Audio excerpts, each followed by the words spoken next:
lô mà dài không mà mưa cho lô chú sư miêu gần thì dễ mà ya yam thao nè gà jam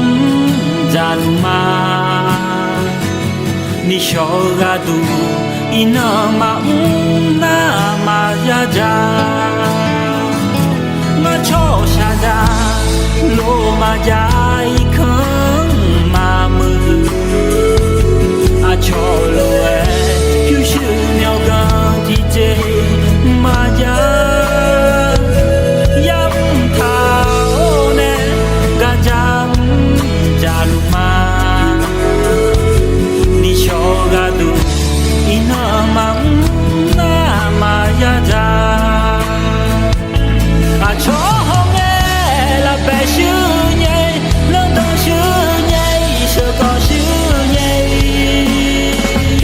lô ly ra rồi có chú nơ theo cho ngà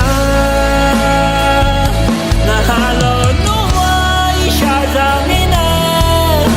lô khơ mà sơ trẻ nhà yo nơ yo nào sẽ nó ta cao cho mà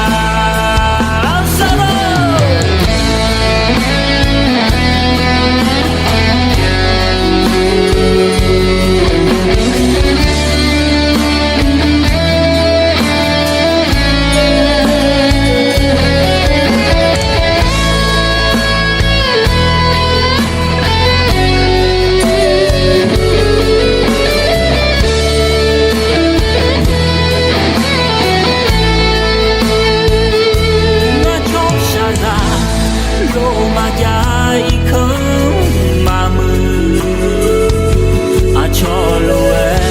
chú sư miêu gần